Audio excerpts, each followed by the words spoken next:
On June 13, 2025, a powerful explosion shattered the darkness in Tehran, killing Major General Hossein Salami, Commander-in-Chief of Iran's IRGC. Israel had struck at the heart of its enemy, ending years of shadow war with a direct, audacious attack.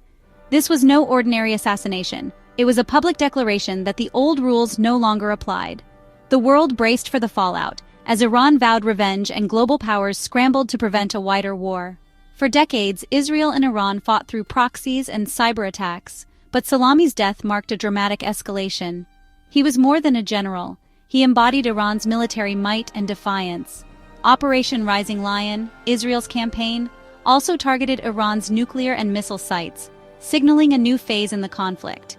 The stakes are now higher than ever, with both nations teetering on the edge of uncontrollable war.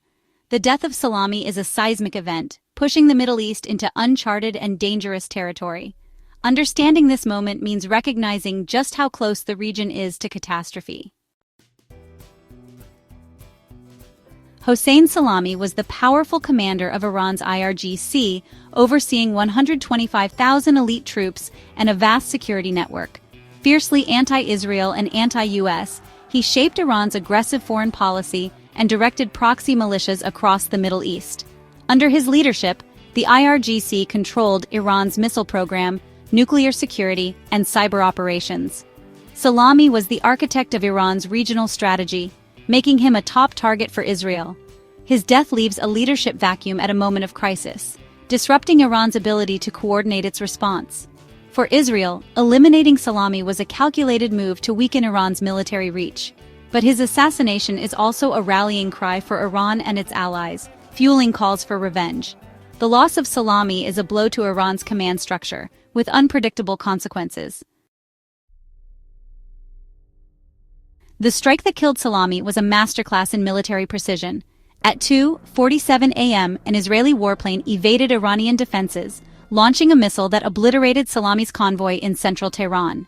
The attack also killed 4 senior IRGC officers and 2 top nuclear scientists, crippling Iran's military and scientific leadership in one blow. This was the centerpiece of Operation Rising Lion, a coordinated assault that hit nuclear facilities, missile bases, and IRGC headquarters across Iran. Explosions rocked multiple cities, signaling Israel's intent to degrade Iran's capabilities in a single night. Israeli leaders called it a preemptive strike, citing intelligence that Iran was close to building a nuclear weapon.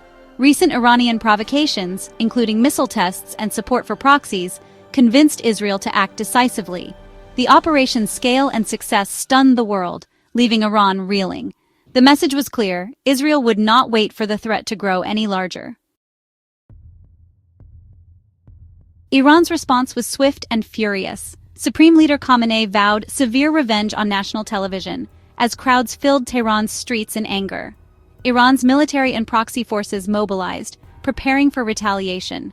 The U.S. distanced itself from the attack but deployed carrier groups to the region, bracing for escalation. Global markets panicked, oil prices soared, stocks tumbled, and fears of a wider war spread. Israel declared a state of emergency, activating missile defenses and warning citizens to prepare for attacks. Flights in and out of Tehran were suspended, isolating Iran as it plotted its next move. Diplomats scrambled to de-escalate, but nuclear talks collapsed.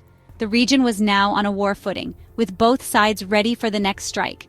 The world watched, anxious and uncertain as the crisis deepened.